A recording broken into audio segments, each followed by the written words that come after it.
Tonight's episode of People I Want to Talk to is sponsored by Nobody. Are you tired of the stress and anxiety of being somebody? If so, get ready to become Nobody. Nobody is an online education platform which teaches adults how to transform from somebody to nobody in a matter of months. Friends, coworkers, and relatives, from grandparents to children, will lose all sight of who you are, as that somebody who you think you are will dissolve into nothing, and for the first time in your life, you will experience true surrender. Say goodbye to sleepless nights brought on by obsessive thoughts centering on the question, who am I? With Nobody, you won't even recognize yourself in the mirror. Visit IamNobody.com for more information and to become Nobody today. Enter code PEOPLE at checkout for 10% off. All right. Thank you for that, sponsor. And let's start the show.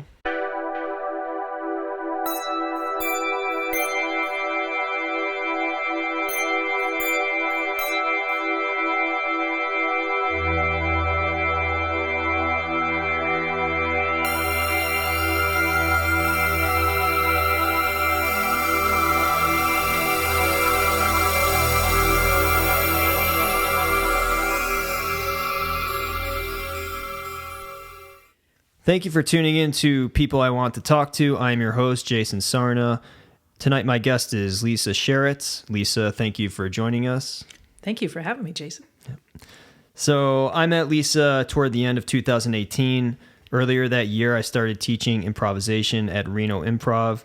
I was assigned to teach a level 2 class, which was an intro to long form. And a few months into teaching, I started coaching one of the house teams. When I was coaching that team, one of the members suggested that Lisa join the group, which she eventually did. So I've been coaching Lisa in improvisation for a little over a year now.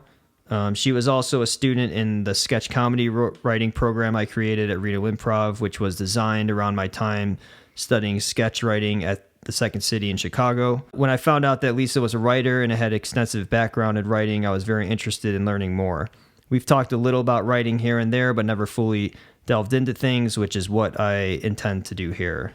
So that's a little intro. And to kick things off, I was just wondering, Lisa, how long have you been writing for? Oh my gosh. I've been writing ever since I was 7, something like that. I started off copying books because I thought that was what you did. But then I found out that you actually make this stuff up. What kind of books were you copying? Just like those golden cardboard all right. books, with a lot of pictures. So that's what I started off with. And then started just writing little stories. When you were around that age too, like 7, or just was it when you were older? Or no, I always really liked English, and I really liked storytelling and storytellers, and I was a great reader. My family was great readers. We always had books around. My mom always used to take us to the library and get lots of books, and so I just began writing then. That's crazy. That's complete opposite of the way that I grew up, with pretty much no books or anything. We had some books, like it was mostly I read basically all like R.L. Stine books, a lot of little short horror things, but I never really got into writing till later on. But it's interesting to have you do it at that young of an age. Were you into like TV or movies as well, like stories, or just mostly through books? Or Oh, no, my parents would, they always had magazines in the house, and they always took us to movies. And I remember they took us to Dr. Strangelove. Right. And totally, I was not at the age where I got any irony or sarcasm or how this was a parody of anything. I found it terrifying. But they always, wanted us to... They were very verbal and read a lot and exposed us to a lot of things. So I'm grateful for that. That's awesome. What did they do, your parents? Were they like... Oh, my dad was a family doctor, and right. My mom was a housewife. And my dad, he didn't really write that much, but occasionally he would write things. And I know that he... one time he had to go back to New York City for a medical conference, and he got a tour the New Yorker because Oh, wow. he really liked the New Yorker, and he always told that story. I always grew up hearing about the New Yorker, and so that's the kind of folks they were. Did you grow up in Reno then, or I did. I was born and reared here. And that says was your family of a long, like I feel like people. I'm from Illinois originally, so I feel like people who I met in Reno sometimes that are born here have a long history of being in Reno. Is that the same with yours, or was your parents came there from? They came here to get divorces. Okay. A few years, three years, I think, before I was born. And their families had been best friends, and they fell in love and got divorces from those families and started a family here. So, Right. and so my family's not long-time Nevadan. So what do you mean that they came for divorces? They came. Oh, I'm sure it still is. Was it like the law where you couldn't? Oh yeah, Oh, there's really? really Nevada doesn't back in the day doesn't have a lot to other than gaming and being able to do many things that you can't do in other states, or you'll go to jail. So one of the things that Nevada used to create revenue was that it was really easy to get a divorce here. You only needed 6 weeks All right. residency. Wow. So my folks did that. So they came out there. They moved. Where were they moved from to do that? They moved from California. Oh, from California. Mm-hmm. What part of California was that? Down the Bay Area. Okay. Palo Alto. Gotcha. Yeah. So did you like growing up in Reno, or? Oh, I loved it. Yeah? Yeah. I mean, I didn't know anything else. So, but I loved, my parents would go to the clubs and bring home musicians. My dad really liked jazz. So there was a lot of, my brother and I would sneak downstairs and look through the banister and watch these jazz musicians be, playing at my parents' parties. And they would actually bring them home from the club? Yeah, because it was, Reno was just a little spot in the middle of nowhere. Wow. And back in the day, they had these searchlights downtown that would comb the skies all the time, so it looked like a big Hollywood spotlights. Yeah. Oh wow. Like a Hollywood premiere or something. And there were a lot of performers that came through town. And my parents were still fairly young and enjoyed going to the clubs and seeing what's what and seeing how they can enjoy that at home. It sounds like it was a sort of intellectual vibe in your house with the fact of, the New Yorker growing up with the books and bringing their kid to Strange Love and taking jazz music, all these different musicians and bringing them home and having, that sounds like a complete opposite of the way that I grew up. It's kind of like a very fun, I don't know. Did you enjoy it or? Well, yes, I didn't know much else. So it was very lively and my parents both were full of life and very vital and add alcohol into the mix. And then you have, combustion and it was very, I'm glad I grew up when I did, where I did. And how I did. So, yeah. And how do you think, I know Reno's gone through a lot of changes throughout the years. And I just came here in 2017. So are you still liking it, or is it just completely different? Is it still recognizable from what you remember? No, it's not recognizable too much because it was just the big change came with the squaw Olympics in 1960, where they put in Highway 80. All right. And then there began to be more people coming to Reno, but it's changed a great deal, and change is the mainstay of life. I'm not complaining about. It's still a gorgeous place to live. I love the fact that you can, play tennis or golf, and then go up and ski, and there's just so much to do here. You can go on hikes. It's a great place. I'm glad I came back. How many people would you say were around then when you were growing up, like in the town? Well, I know that my folks always used to say there's more cattle than people in the state. And for a while that was true. So I think there's probably, I'm not really sure. right. I wasn't really paying attention. I'd have to look back and see. Yeah, that's fine. Yeah. So then let's go back into the writing. So then what about, say, like junior high, high school? So you just really liked English and... Yes, and my mom continued to be a great reader, as did my father, and my brother was a great reader, and they were just always saying, "You should read this." Oh, this is a great book. You should read this, or this is a person you need to know about. All right. Read this biography. So I appreciate that about them. Yeah, I feel like those are. I have a teacher from Second City, Nancy, who. She'd always be pretty much the same thing. Read this. You have to read this. Did you read this? And then I'd like write it down, or she would just give me the book. Nice. But I didn't have that. It'd be different having that growing up. Is like my parents mainly just worked.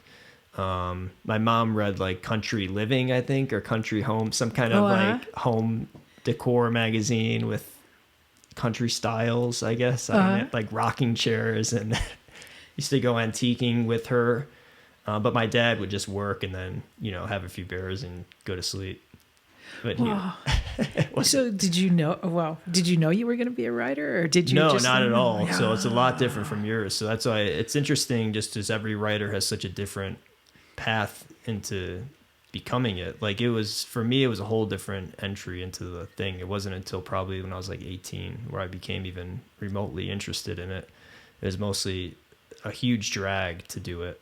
In a very, I don't know, just the books I read in school I really wasn't interested in, and just had no one really giving me anything like you had, it sounds like, with your family, like things that were probably of interest to you. Did you enjoy what you were reading, or what were some of the books that they were giving you? Like A Tree Grows in Brooklyn, that book. What are some other ones? My dad went through a big Nabokov phase. All right. So you're reading that at that like young age? Well, I would look into it and I'd just be like, I don't get this. Yeah. I don't see what the fascination was. And my mom was fascinated with Winston Churchill, and I mean they would do a whole bunch of. They would go through phases of, being obsessed with things and really dive deeply into them. So it just wore off. Yeah. And did you then decide, did you know what you wanted to do in life? Did you, as far as that whole thing goes, when you're a kid, you want to become this or become that? Did you want to become a writer, English teacher, or anything? What was your idea of? I wanted to be rich and famous. Okay. It's a great thing for it, writing.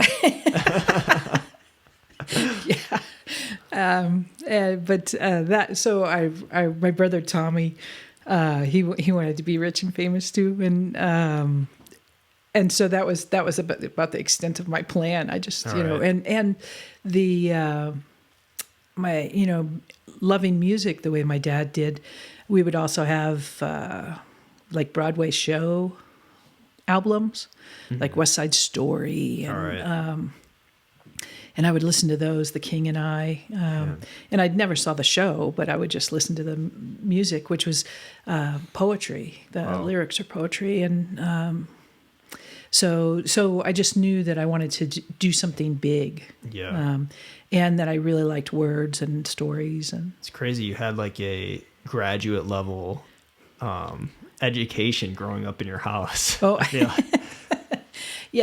I was very, very lucky to have articulate parents who wanted us to learn. Yeah. Very, very lucky. And also, I think just the idea of them, I don't know, I think it's parents treating their kids like almost extensions of their own, social group almost. It's like giving Nabokov or Churchill. It's like, hey, check this out. It's like, whereas the typical parent, it's like, I don't know, what do you go to the section that's from 7 to 10-year-olds and you pick out those books, and it's it's really, I don't know. They had you, it seemed on their level, and they weren't going to change that, which I think is kind of a good way to be.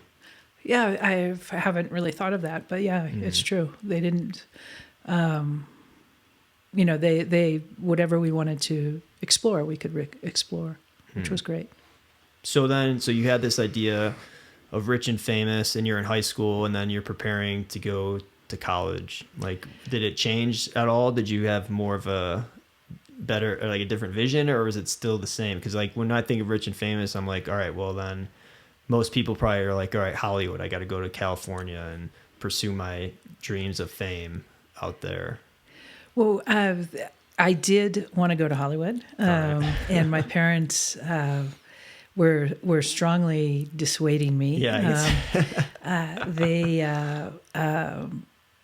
through, I can't remember how they managed to do this, but they had a friend back in New York, Howard Maltz, who was an attorney back in New York, and his brother was Albert Maltz of the Hollywood 10. And what was the Hollywood 10? The Hollywood 10 were writers who refused to testify for the House Un-American Activities Committee. All right. And so they were blacklisted. Okay. And there were some of the very talented writers and directors and actors in Hollywood. And Albert Maltz was a screenwriter. All right. So that I heard, because of their connection with Howard Maltz, I heard about that, Hollywood 10 again and again. So it's Hollywood was a little bit terrifying on that level. And once I really began to get serious about it, they said, you should talk. First of all, they said, you should talk to the psychiatrist who... I can't remember how the psychiatrist, he was in San Francisco, he had a connection. His wife published novels, but he had a connection somehow to Hollywood. I know, because I think some of his patients were Hollywood people. All right. And he, he gave me an interview and said, it's really not a nice place to work. Yes, people can do great things, but really get an education and what did you want to do, like in Hollywood? Like, did you want to write? Did you want to act? Did you want to... I wanted to do it all. Do it all. Yeah, which I had no. I wasn't in little theater or anything like that. I was very shy, withdrawn, or introverted. All right. Couldn't be less likely to put myself forward in Hollywood. So that sort of dissuaded me. But I knew I wanted to get out of Reno, because Reno was really a little town. Then I remember my parents used to take me on my birthday, to the Harrah's Coffee Shop, which was up on the second floor at 2nd Street in Virginia. All right. It felt like what I imagined New York would be like. All right. And so we'd get a window table and I'd pretend like I was in New York.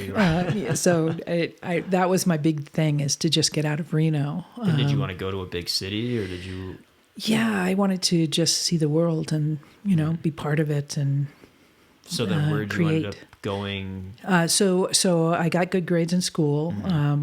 And I ended up at Stanford. Wow, nice. And my dad had gone to Stanford, and so he was very happy, and I was happy, and it was.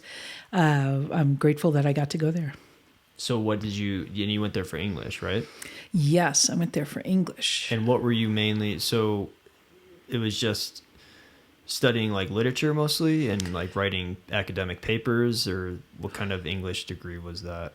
It was. It wasn't a creative writing degree. Right. I did take creative writing classes that were counted toward an English degree. All right. But it was mainly English literature. And All right. I also, Stanford at that time didn't do double majors. All right. I also got did a film communications. I qualified for a film communications major as well on graduating, but I went with English.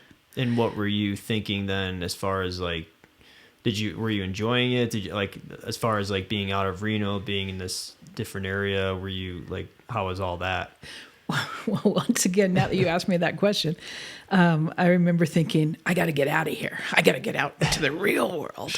So I worked through school and was always thinking there's a something is out there in the future. Yeah. So even though I love the people I was working with in the writing program, and my English professors were amazing. And the film institute, the Summer Film Institute, was great. I knew that I wanted to be like someplace else, All right. whether it was Hollywood or New York or something like that. I always was So you think it aspiring. was still like not big enough for you, or just wasn't? I think it was a character defect of not wanting to be where I was. Yeah. And where were you working at during that time? I was working at the Tiki Motel, Okay, just like now known as the Stanford Inn. okay, just doing like reception stuff. Oh, or? it was the best job to have for college because I was the night auditor. All right. I think it was 3 nights a week. It was 2 nights, and then a weekend day. And I would check people in, and basically that hotel, it's right off of the Stanford campus. It's a lot of NASA Ames scientists would stay there week after week after week. They'd go home on the weekends and then come back. So we had a really steady clientele of very quiet All right. people. It wasn't like the standard, like a Reno motel off like 4th Street or something. No, it was very stable and quiet. All right. So I could study, and they had a very nice lobby. I had a fireplace in it, and a great place to study. Oh, yeah. And so that's where I worked. So it was a great job to have during college because I could study. Yeah. Did you work growing up as far as like in high school and stuff like that? I mean, I worked at the YWCA, All right.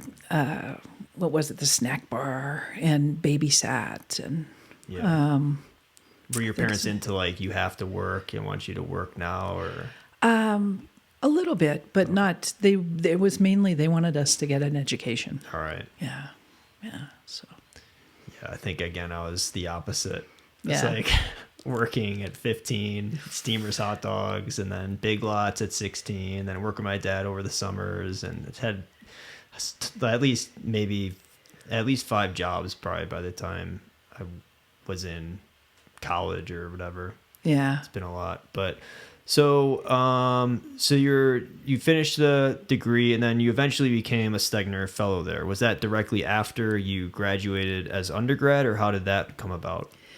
Yes, it was directly after my undergraduate. And back then, they had a fellowship. Edith Mirrlees was a longtime Stanford professor who was an expert on the short story and had an endowed fellowship. And I applied to that because I really didn't know what to do after college. And how did you decide to pursue even that? Were you taking the creative classes when you were an undergrad, and were you like, wow, I really kind of like this sort of thing? Yes, I was doing well in creative writing and fiction writing, and the Stegner Fellows who were teaching those classes were like, you should really push on this. Nice. You're good at this.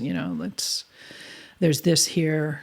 Think about applying, and I was fortunate and got in. And what kind of stories were you writing at that time?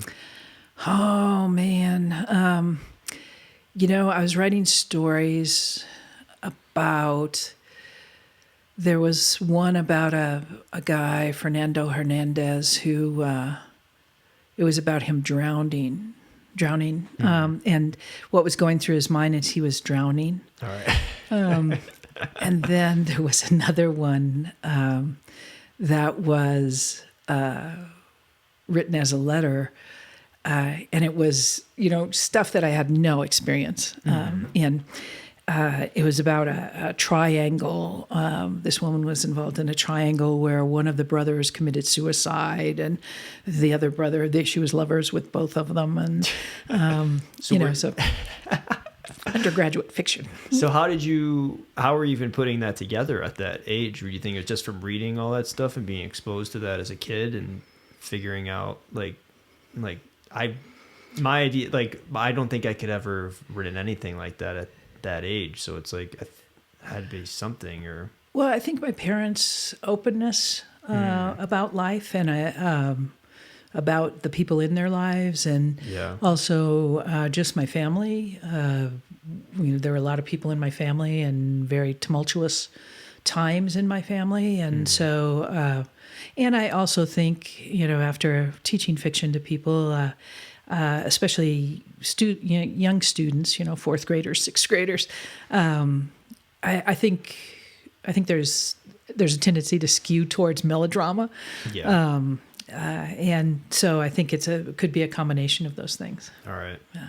So then they were teaching the student, or the people who were in the Stegner Fellow, they were teaching the undergraduate creative writing classes.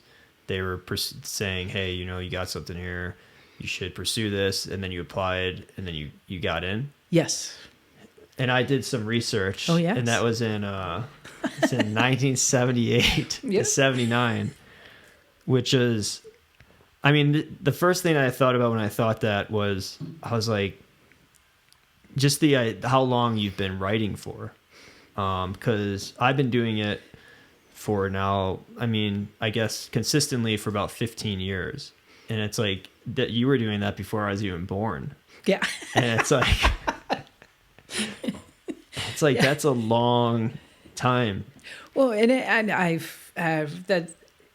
have not been writing continuously. I mean, there was times that I was blocked. Right. There was times that I was involved in life. Mm-hmm. There were times that I was depressed. Yeah. I haven't been like racking up the pages every day. Yeah. So, but it's still impressive though. And I think, like, how do you, like, I have my ideas of it all. Like, how do you feel about having something, I guess, like that attached to you? Like, do you feel like it's like because I feel like it's a big part of probably who you are as a person. If you, like any writer, like that pursues it for that long and is constantly coming back to it again and again and again throughout the years. It's like, do you feel some sort of connection or bond, or, I mean, like, how do you envision writing, I guess? Well, for me, having known that that's what I want to do, and having that be the place that feels like home, and that is the deepest experience I can have. That creative with creation. That I think finding a way toward what feels like home is part of growing up, growing older, and so that's kind of what when I think about it. Even when I wasn't writing, I always felt like a writer.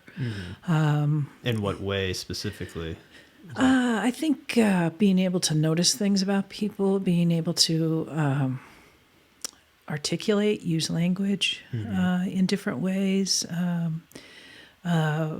seeing the trends in life, seeing how things, oh my gosh, that's the way that worked out. Wow. Oh, that's a good plot point. Seeing things like that, I think that's what I think of when I think of being a writer. And do you think of it as a like a steady relationship, or do you feel like it has a lot, like I feel like it's just a lot of ebbs and flows, like just from doing it for as long as I've been doing it? It's like sometimes you love it. I mean, and I think that's a lot of writers say it. They love it, they hate it. They wish that it feels like a curse sometimes. Or for me, like, do you have those feelings as well towards it? Oh, absolutely. Yeah. Absolutely. And especially after going,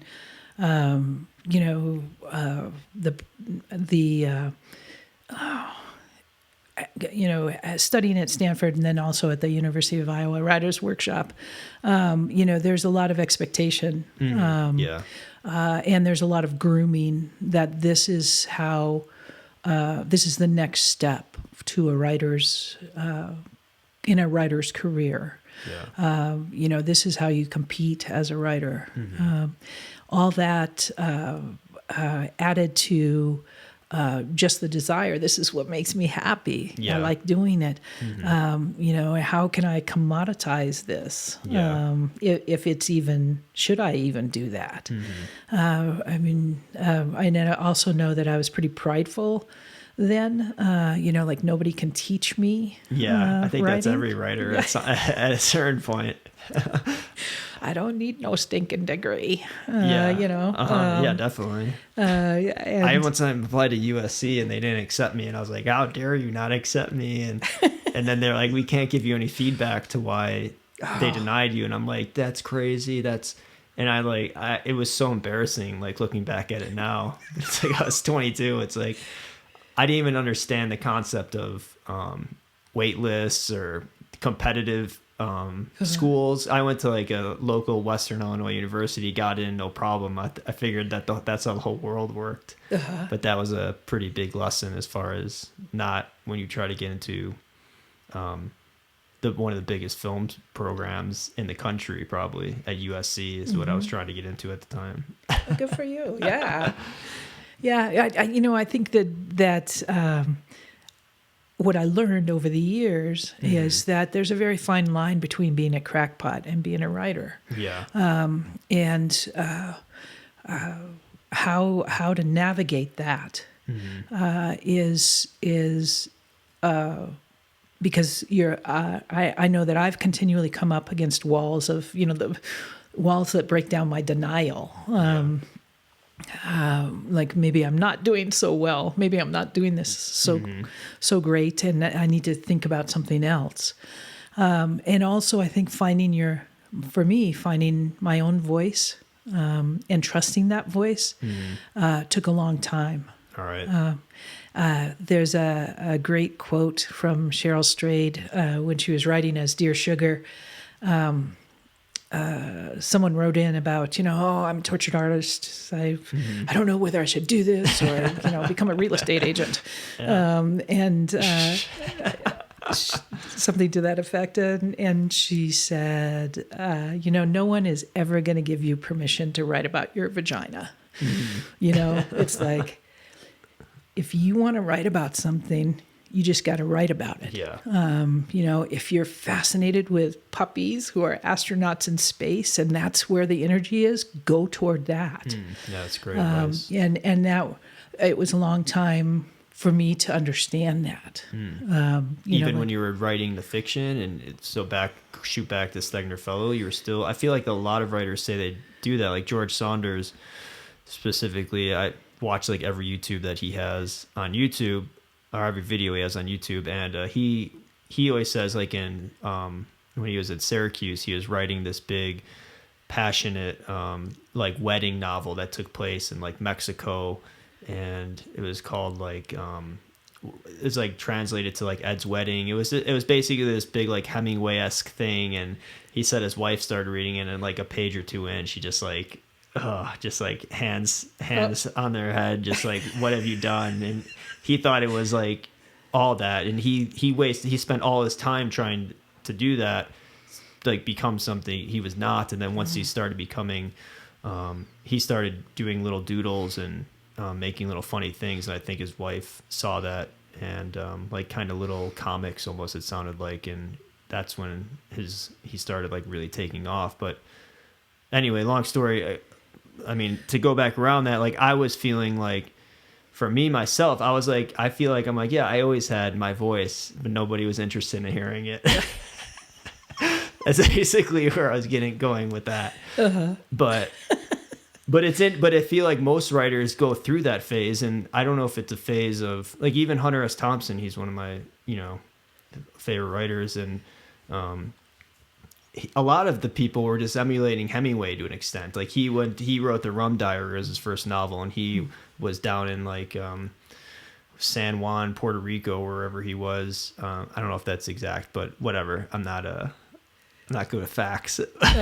But so yeah, he was out there like drinking cocktails and working as like a journalist, and like I don't know. But the long story short, it seems like a lot of writers start that way, and it's interesting to me how.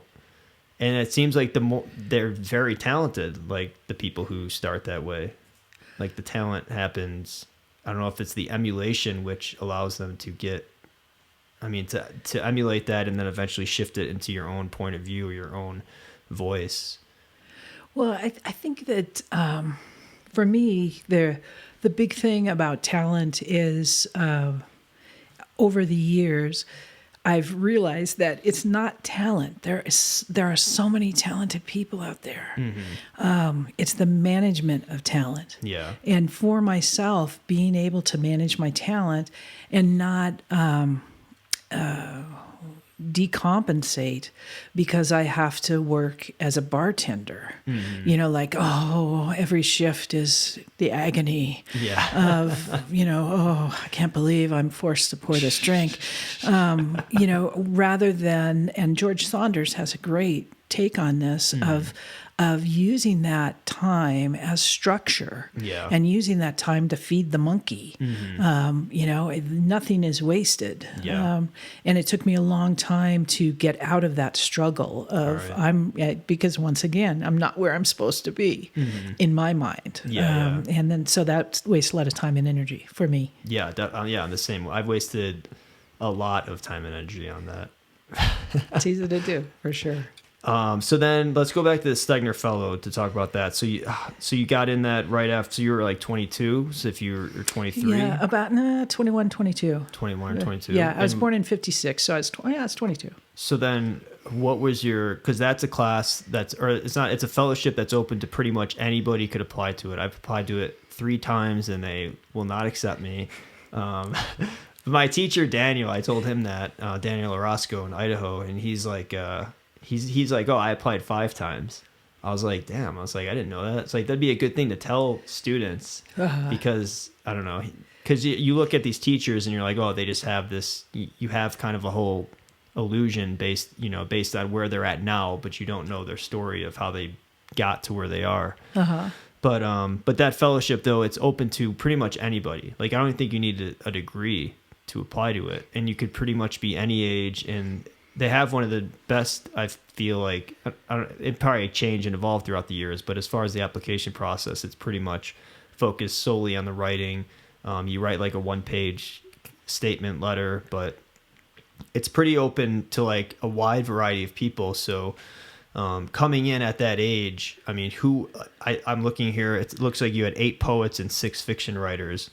And so coming into it at that young of age, and like, who were your fellow classmates and like, where were they from? And like, how did that impact, I mean, maybe you as a writer, like in workshop, like to have people from all these different backgrounds or in different ages when you're that young? Well, I was that young and I did not know I was that young. Oh, okay. But I'm sure that I acted that young and had no inkling of some of the most of the students, as you said, were coming from other places. So they were older. They'd been to Provincetown. They'd been through other graduate programs and had stories published in the New Yorker or other places. Yeah. So it was a little bit like a lifeboat, in that the teachers had a great deal of influence and they were very prominent. I studied with Robert Stone when I was there, and John LaRoe.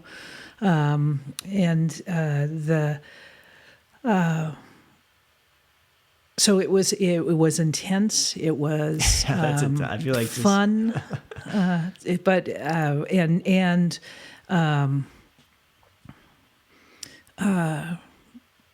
looking back, I don't think I knew enough to know that I should be more intimidated. But I was clueless. Yeah. I was just 22 years old and clueless. I mean, that year, my best friend in college and I, there were these horse stables. These brothers owned these horse stables up in the hills, and for $60 you could ride like unlimited for 3 months, and we would go on these long horseback rides through the hills and the forests, and so that at 22 you're like social, so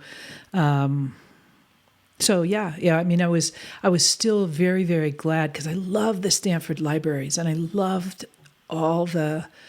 I mean, I had a friend who like wallpapered her bathroom with New Yorker covers. All right. You know, it was just very immersed in literature and literary.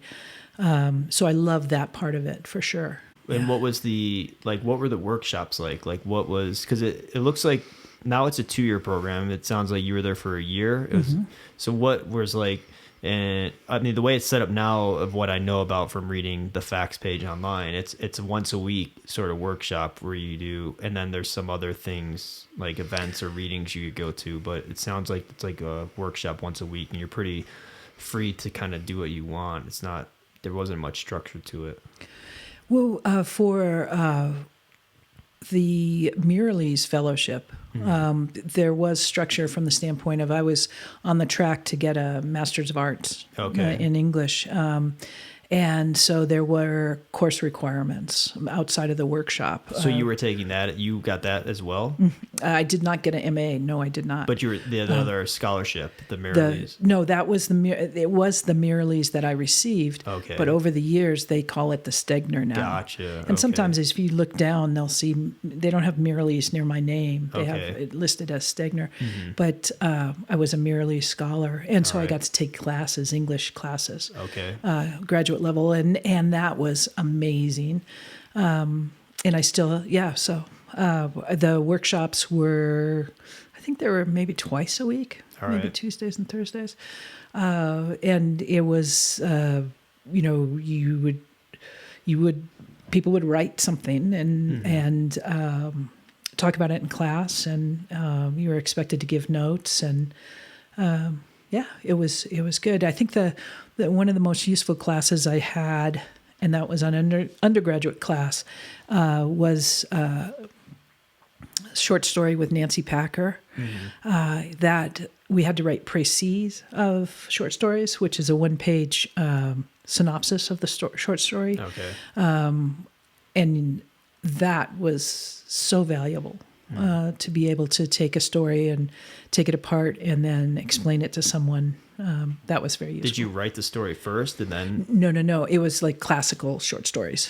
Okay. So, different writers like Hemingway and Faulkner. So you took one of their short stories and condensed it down to a 1-page synopsis. All right. Yeah, that was very useful. Yeah. Yeah, I took a short story writing class with Daniel Orozco in Idaho, and he had us do where we read short stories from, say, like Poe or Raymond Carver, and then we had to write academic papers that were like 850 words, something like that, but just like super tight, super compressed sort of papers, which were on a specific topic, but it's kind of the same concept as that, and it did help a lot. And I also took a novel writing workshop when I was in Idaho, and he made us do the same thing where we had to condense our novel down to like a 2-page synopsis. Oh, wow. Or something. So it's like that really helped a lot as far as just understanding the whole thing. And it was a pain in the ass. I hated doing it, but I think taking, especially a novel, such a big idea, and condensing it down that much, or a short story, and trying to capture that essence and get it across, because it's like you have to, I feel like with the synopsis, not only tell what happens, but also kind of capture kind of like what the story does or what the book does at the same time, which is... Yeah, the theme and the tone and why it's important. Yeah. That's So why you should hire English majors. Yeah. What about like as far as like the teachers go? Like you said, Robert Stone, like he writes pretty gritty, intense sort of stuff.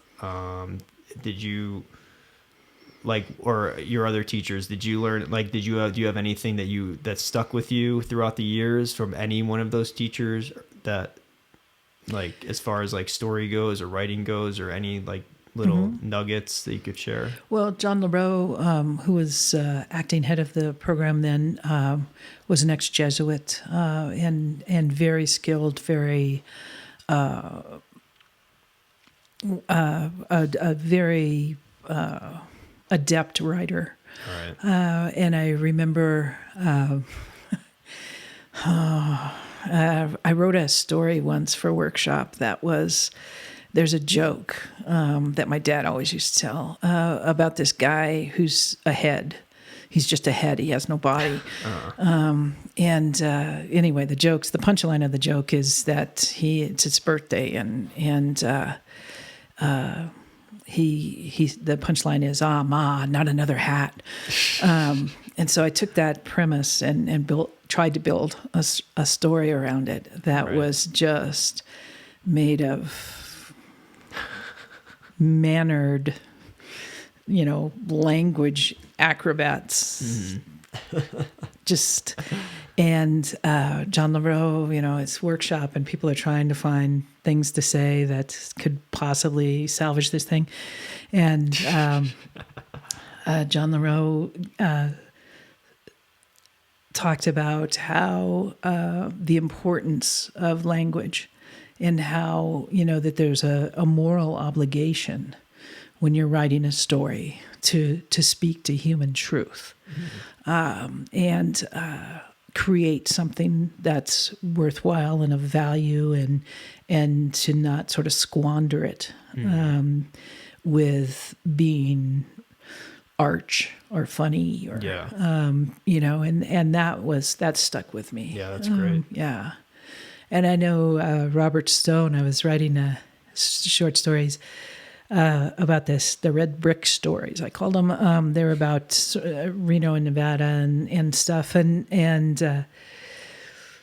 he said, "You're onto something here because you're following the money." And he goes, "If you always follow the money, you got a story." So that was a good thing. What does he mean by that?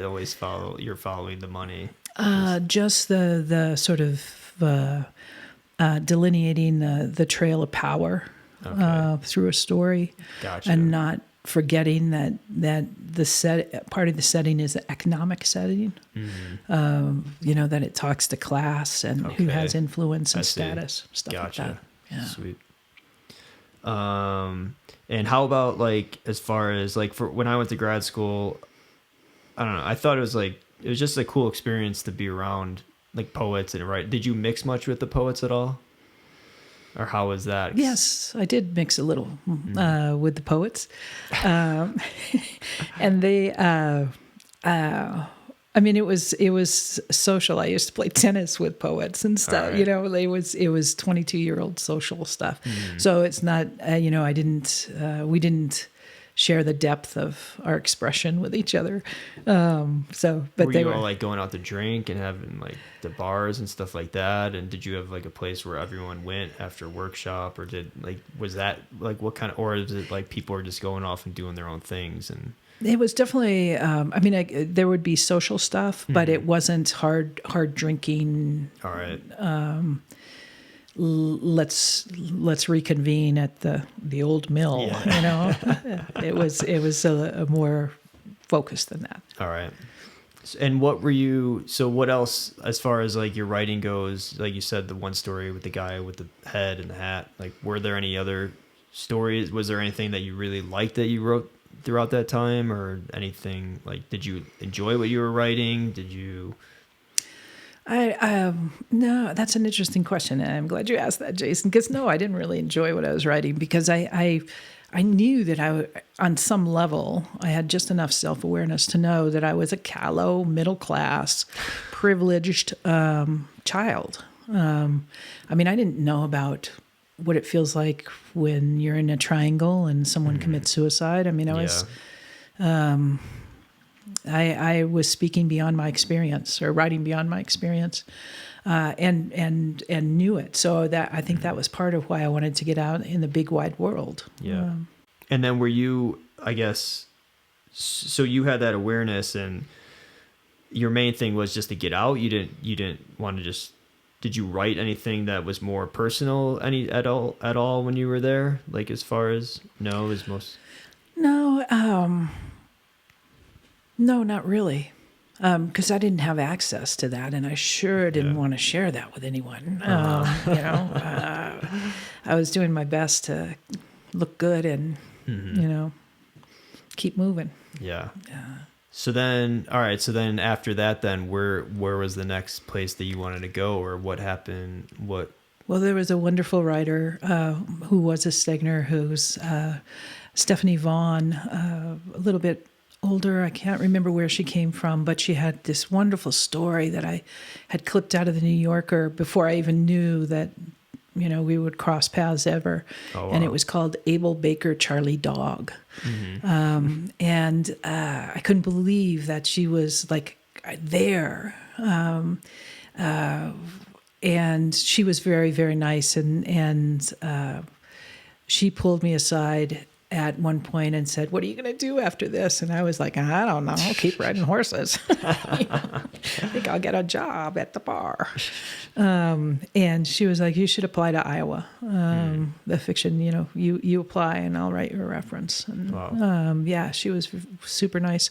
And so I did. And so I got into the University of Iowa. For those who don't know, that's like the biggest writing program in the country, or as what I know about it. It's like every writer's dream to be there. Oh, and it was a wonderful place to be. I loved it. I loved it because not only do they fly writers in every week, so there's a new writer Every week, damn. Yeah, that's what it felt like. It's probably not every week, but it felt like every week. People like Joseph Heller, and they had great teachers. And what was interesting to me, coming from the very small cohort at Stanford, at Iowa, there were 50 fiction writers and 50 poets, as I remember. I could be wrong about that, but that's what I remember. Yeah. So the students were, they were the focus. And it was great. It was very social. Yes, we did reconvene after the workshop at the old mill, and great parties and wonderful writing. Wasn't Kurt Vonnegut teaching there, or was that? Or I believe he has, but not at that time. Not that time. Yeah. Who were your teachers there? Ellen Iglesias, and Mark Costello, Doris Grumbach, Jack Leggett.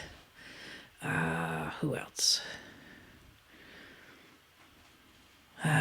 I'm sure I could remember more. And was that a 2-year program, or is that? Yes, it was 2 years. And that's pretty, from what I know about it, I don't know if it's the same as when you were there, but it seems like a pretty, a program that allows for writers to kind of go off and do their own thing and gives them a lot of time to write. Like, I don't think, like when I was in Idaho, we had to do 15 credits worth of literature courses. And the workshop seems like you're mainly just writing, workshopping. Is that correct, or is it different? Well, when I was there, absolutely workshopping. And I think maybe one workshop, maybe 2 workshops going on at one time. And then also literature. The teachers who were in residence there would teach a literature class as well. All right. So there was that aspect as well. All right. And what and how about your writing there from the Stegner to Iowa? Did it change at all? Were you writing different types of stories? And I was, to a certain extent, in that I still didn't know much more, and I still wasn't very much in tune with myself. But there had to be something within the writing that was making it, something was resonating. I mean, to have people recognize this stuff. Do you think it was just the prose? Like, it was just the way that you wrote, the way your description? Like, what was it that was connecting with these people on this level? Like, there had to be something there. Or, I mean, even if you felt like you were writing beyond your years, you could have possibly been, I mean, that awareness that you're talking about as a writer, just being aware of trends and people and listening. It's like, you must have had something on, something. Yeah, I think facility of language, the ability to tell a story. I mean, I did have, I had material. All right. And I had a drive to communicate and captivate. So I think that yes, it did work. And as far as having a true voice, I know that I didn't have that yet because I didn't know myself well enough. All right. Yeah. And then, and then as far as the stories go, like what you're writing is pretty much the same sort of things or same sort of ideas, things where you're just taking from other people's lives and just writing stories based off that and not really just... Well, one of the things that really was wonderful at Iowa was I got to be a teaching writing fellow and a traveling artist. And the traveling artist, I was paired with a poet, and we would. Her name was Kate, and we would go out into the countryside, and it was some state-funded thing where we'd go into schools and you know, teach story writing, and she would teach poetry to 4th through 6th graders, and so that was an amazing experience because sometimes, because it was a state-funded program, they would send us to county homes or, you know, state facilities for the, you know, mental health facilities, and you know, we never knew quite what we were getting into. All right. And so I came across a lot of material there. I know there was one lady at a county home who came up to me and told me that she'd been keeping a notebook for the past 15 years and had over, you know, 64,000 pages or something. And then there was one little girl at a school who she was the star writer at the school, and she came up and she was like 10 years old. And so the teacher says, you know, this is Emily, and she wants to ask you a question. And Emily's like, how do you get an agent? I don't know, little sister. When I know you, I'll tell you. You know, and also something that totally hangs with me today was at one school, the teacher was a really good teacher, and she had all the students write creatively in notebooks, and they got to leave the notebooks in their classroom. And she said, these, you know, the students have been preparing these notebooks, and they'd like you to take a look at them. And so I'm reading through these notebooks, and this one kid has written, you know, Jack works at the SO station. And Sally likes Jack, and Jack's likes Betsy, and Betsy likes Mark, and Mark likes Cheyenne, and Cheyenne likes Jack, period. And they wrote it in pencil, and then they wrote, and everybody hates everybody, period. Totally blew me away. It's Shakespeare.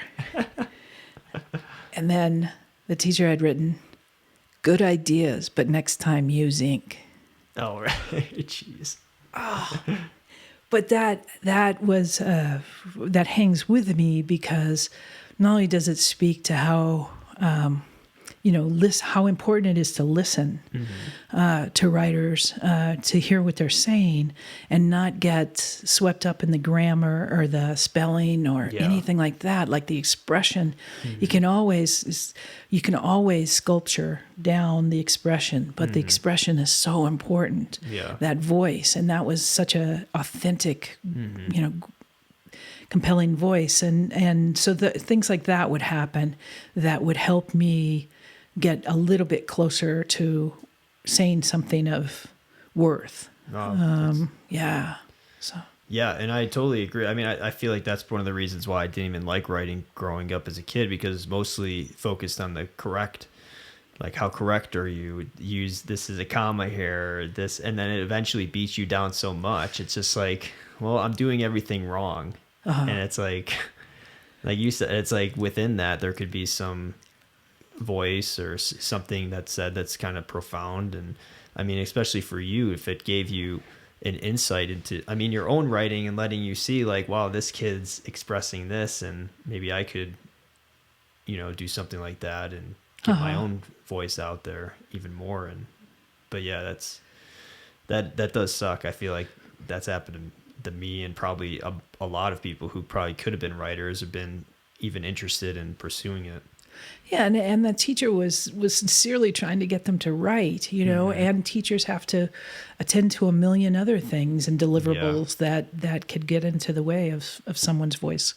So it's challenging for sure to foster people's voices. Yeah, and I wonder if why pen? Why? I mean, why? It was like either 5th grade or 6th grade. Okay. So it was like when they're supposed to be transitioning to pen. Yeah, I forgot about that. Yeah, the erasable pen is what they gave me. Oh yeah. Yeah, we had to get either, it was like on the list, black or blue erasable pens.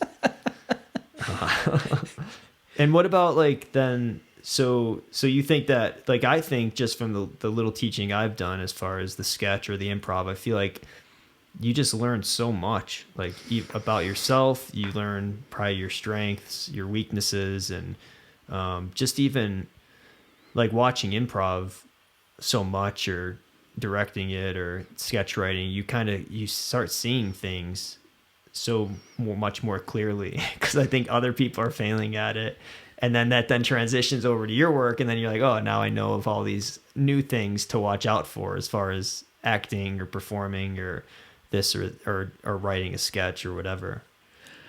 Yeah, I definitely, teaching is priceless, for sure. And I think that what's teaching gives me is the ability to be encouraging.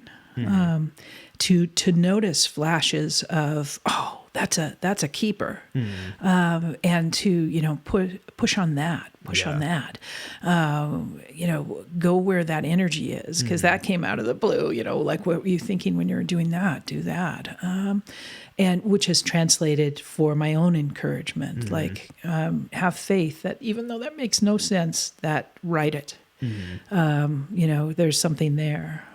So I think that it's priceless to be able to teach, and it's such a there's such. I know that I've had teachers who. I had a friend that says, "Oh, his class is 10 million ways to block." That just people are fear based and coming from places of fear, and I know that the teachers that have been the most to me have been expansive and encouraging, and so I try to be that way as well. Would you say that's the most important as far as the teachers? Because you've had a lot of, probably some of the best teachers out there who've been teaching it. What do you think they're the main qualities of that? Do you think it's mostly just the encouragement, just the openness to fail and not have any fear in what you're doing? What?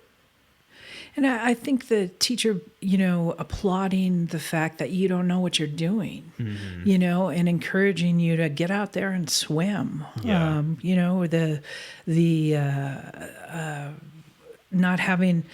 Not holding on to being an expert, but saying, wow, I delight in that sentence that you wrote. Yeah. That being excited and enthusiastic and open and, passing along the torch. Those are when I think of good teaching, that's what I think of. All right.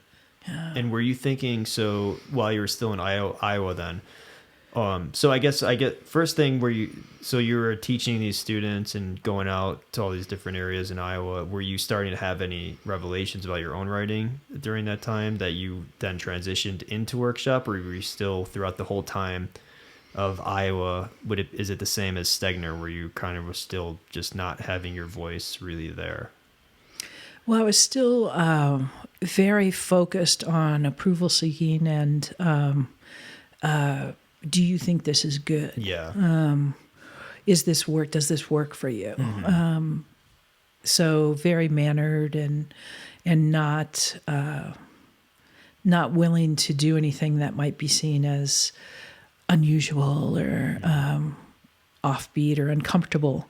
I know that Mark Costello always used to say, "Write to your greatest embarrassment." That's great. Yeah. It's awesome advice. Yeah. And I don't know that I was there yet. Yeah, it's hard. Especially at that age to write in person. Because you definitely have some at that point. Oh yeah, there was plenty I could.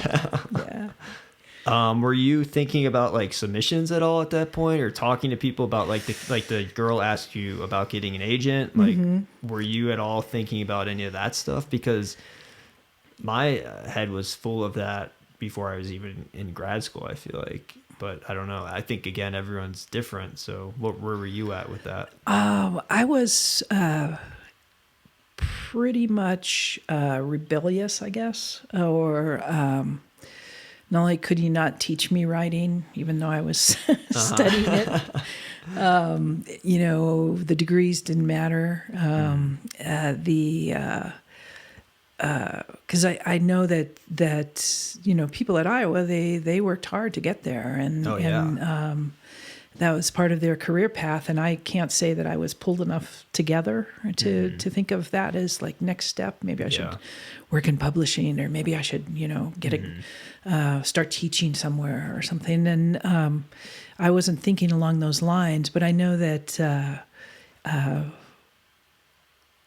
There was I don't think it was Joseph Heller. There was a East Coast writer.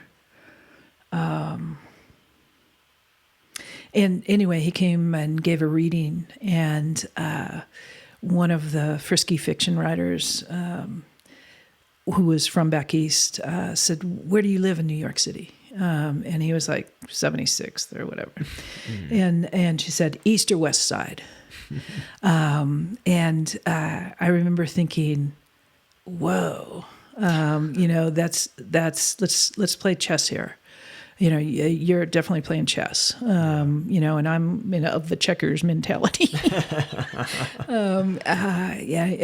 There was definite jockeying for position. So that was kind of a turnoff for me at that time. Mm-hmm.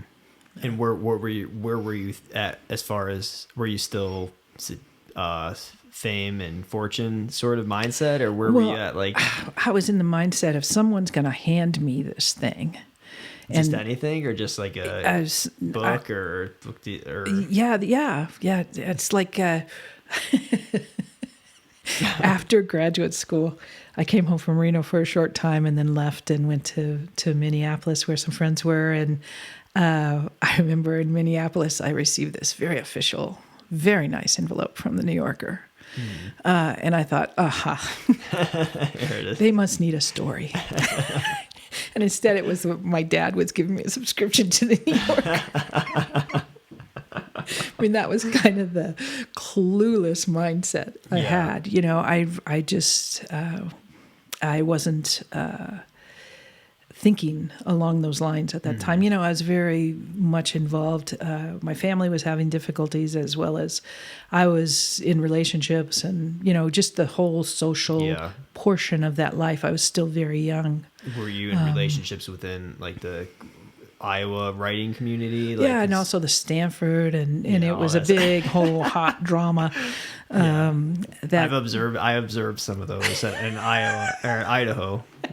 I didn't get involved in any, but oh man. So then that was very smart of you. That was good. I was going through a breakup at the time, so it's like kind of a long distance thing in Chicago for a year, and then detaching from that, and then I don't know. I kind of wanted to go, like I went at 30, so that's a way different mindset.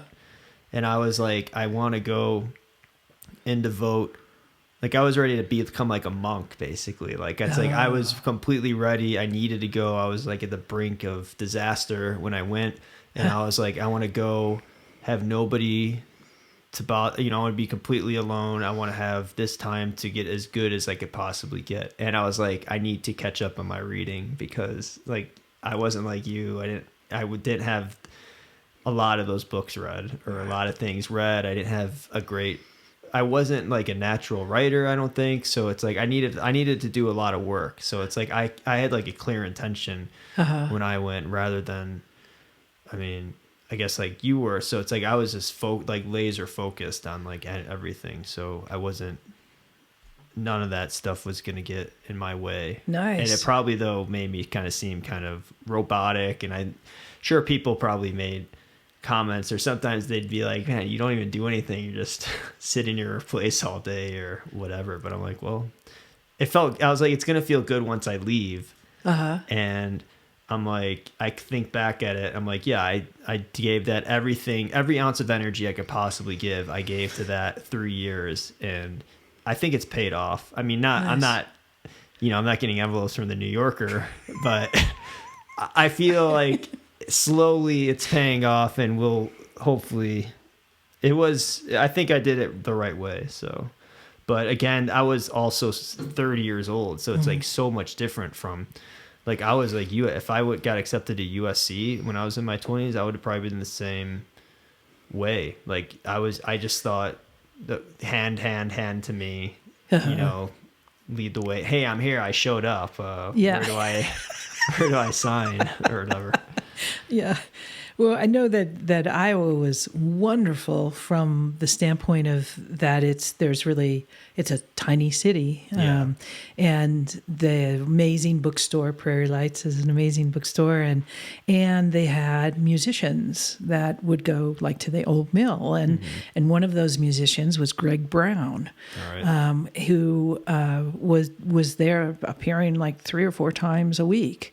So it was, not only was it a great place to socialize, I mean, I went out to farms and did sheep shearings and, all these different things. And it was also very protected and very, compared to Nevada, very established and beautiful and very different. So it was, I learned a lot and I got a lot of material there, but I was a callow youth when I was there. Yes. How would you, what about the landscape really quick? Like coming from Reno and going to Iowa, because it's like I grew up in the Midwest, and like for me the West was like when I first came out West, it was when I was 21. I went on a road trip with my friends to like Colorado and Utah, Nevada, California, all that stuff. Oh, and nice. it was like your mind exploded, or because I'd never seen that before. So then like coming from where you already have these huge mountains and lakes and I mean Tahoe there and rivers and everything, and then going to the farmland, how was that like a shock to you, or did you adapt to that fairly well? It's the landscape never felt like home.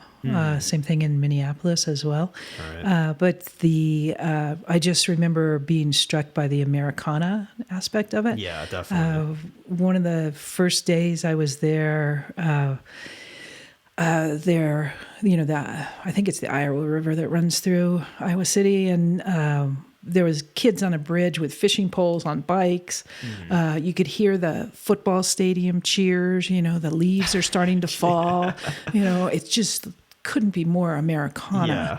Yeah. And then, I fly home and I'm looking out the airplane window as we're coming into land, and I think, oh my God, I live in the middle of dirt.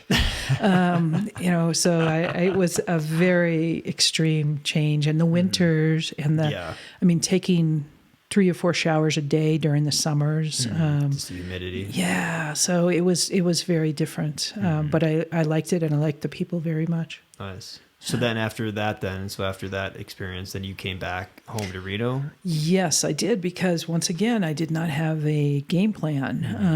And so I came back home to Reno. And what was your intention there? Did you come home? Like why did you like? Because I was going to write. Okay. I was going to write. I wasn't sure how I was going to support myself. All right. So I hadn't thought about that detail, but of course I was called to write. But of course I couldn't write because I had no structure in my life, and I didn't have someone waiting for it the way you do in workshop. Yeah.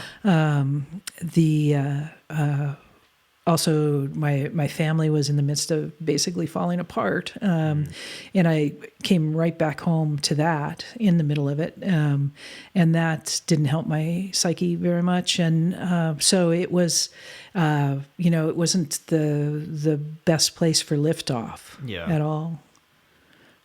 So I stayed in Reno and I got a job at the Sierra Arts Foundation and taught in the schools here, All right. teaching story writing, and then after then I went back to Minneapolis. I was on my way to Ireland because I was good and depressed. All right. And thought I'll go to Ireland and write.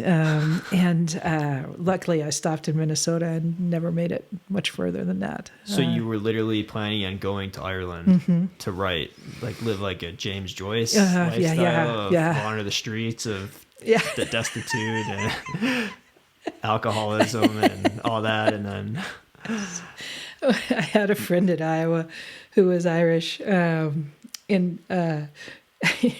he said to me one time, he was a big guy, and he used to eat grapefruit. I'd never seen anyone eat put a whole grapefruit in your mouth. He'd eat it in like an apple or something? Yeah. Or would he peel it?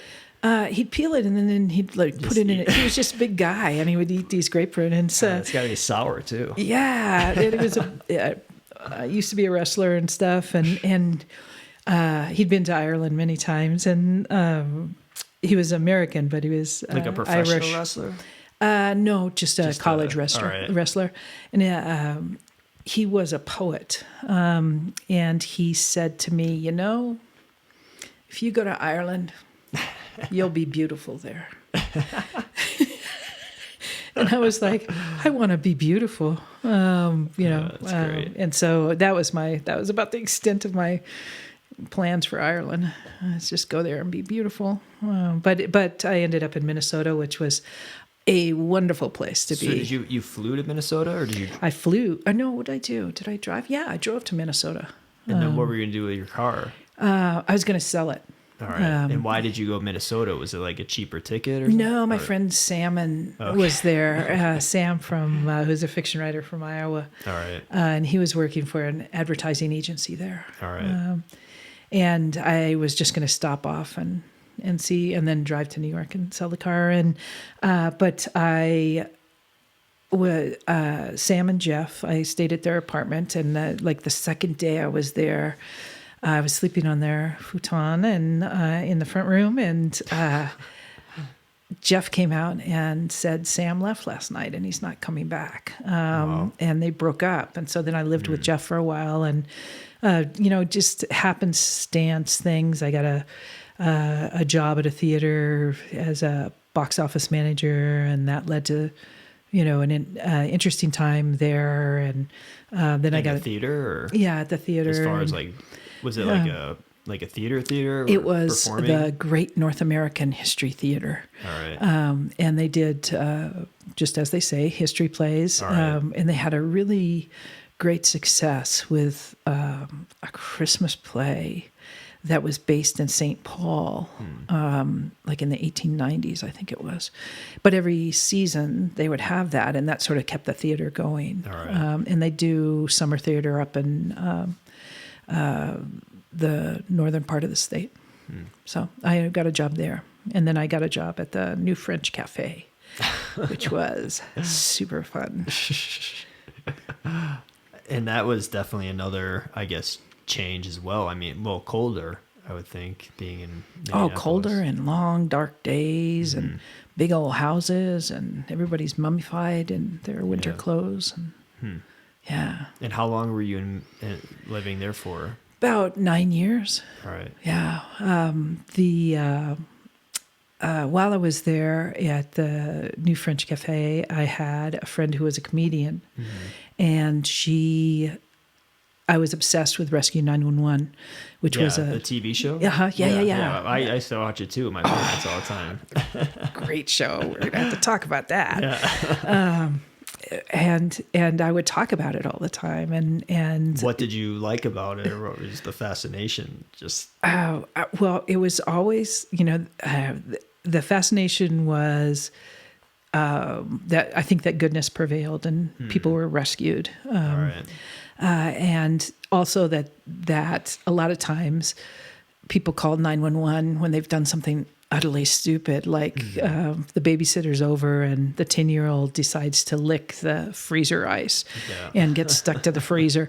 And just the whole, William Shatner and the way they would tell the stories, I was just obsessed. And she was like, you got to do something with this, not just talk about it.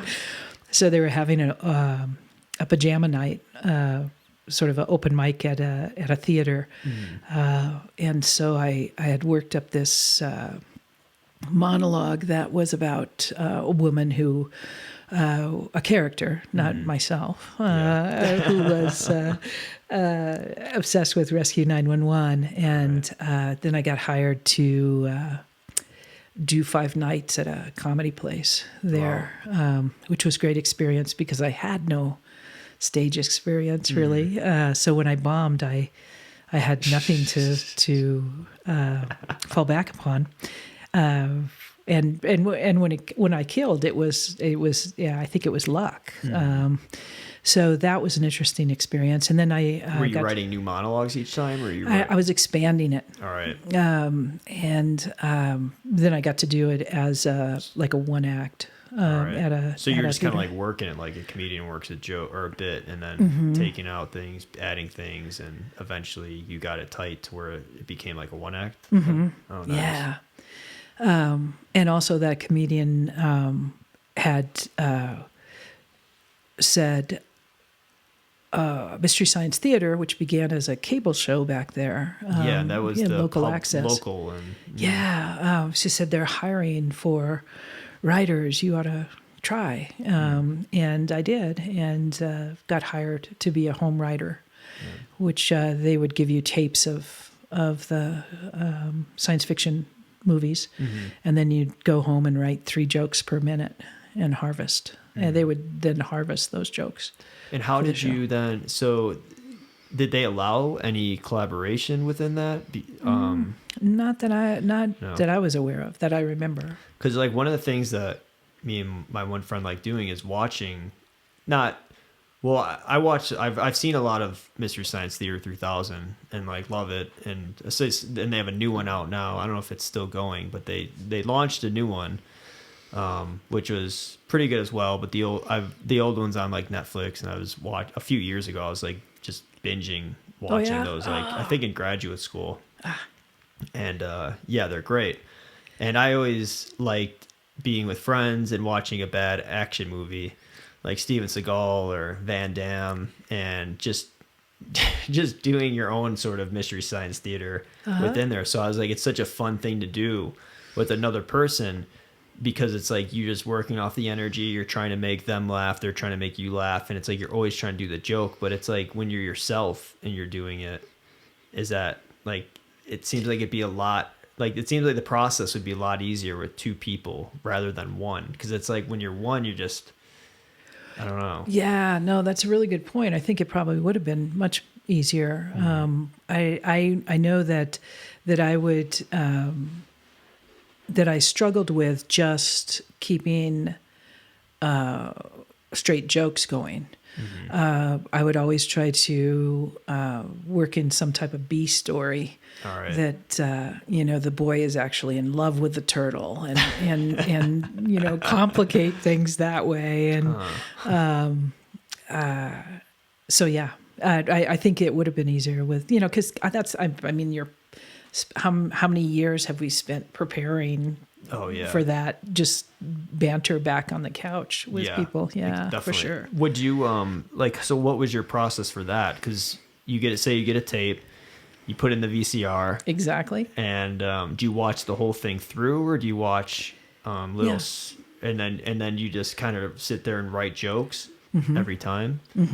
But then how do you know, were you keeping marks like the minute? Like, is there a counter on the bottom? Like, how do you know all that? Like, if you're hitting that quota of 3 jokes per minute? Because you knew how long I didn't do it minute by minute by minute, but knew that it's 62 minutes. There probably should be 86 jokes. Okay, whatever. so you just did the math. And it was very, very challenging. I can imagine. To not be, because the humor was so it wasn't hateful. It wasn't, it wasn't hurtful. It was just, humor. Yeah. And I wasn't the only person doing this. I think they had 6, 8, who knows how many people doing it to harvest Even what they on could. the same movie? Yep. Oh, wow. Yeah. And did you write for the characters? Because there's the...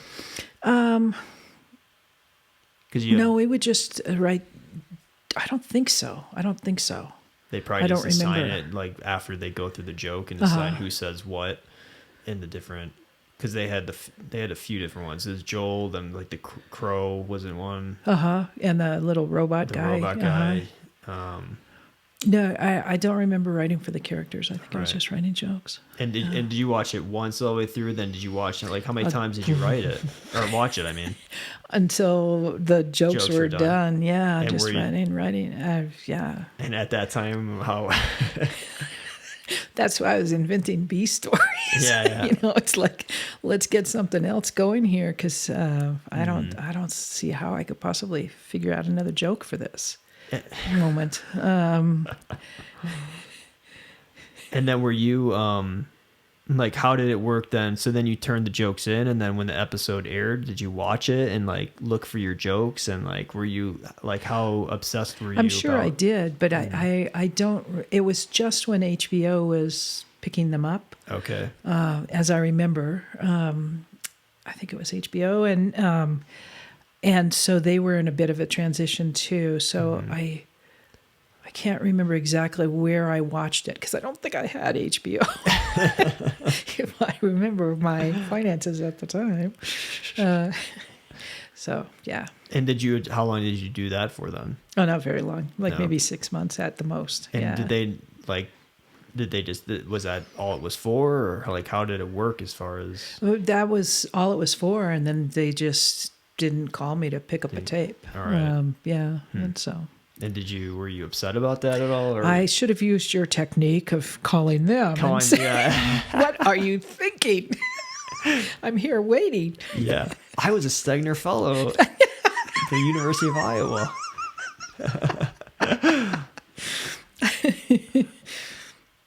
Yeah. But you just kind of, yeah, were just you let pissed, it- or no. were you like, I was disappointed, yeah.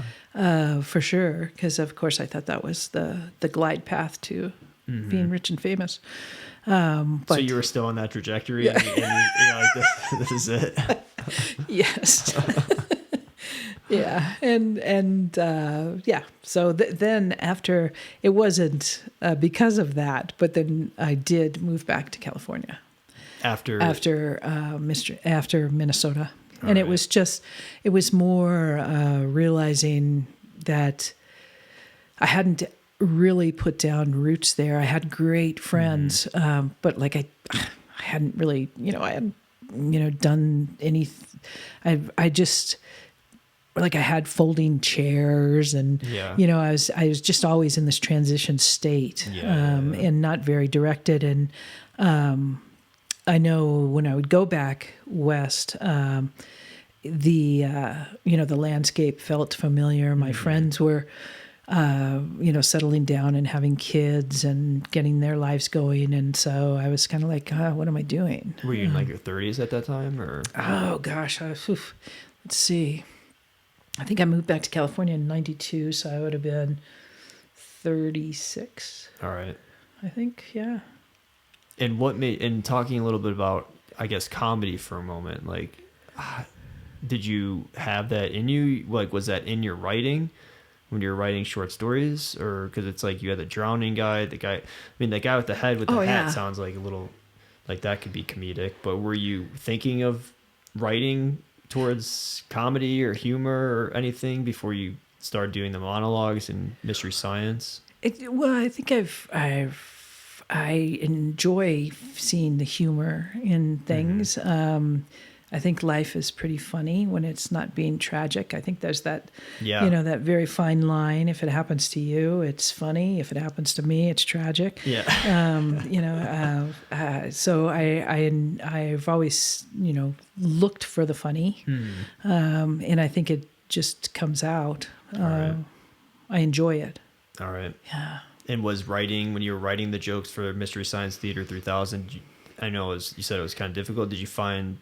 Were you like, hey, did you feel more at home, like as far as the jokes go, or because it's a different style of writing compared to writing a short story or writing that sort of stuff. And because I guess what I'm asking is, how did it feel compared to writing short stories for that long and then switching to that sort of kind of more joke writing?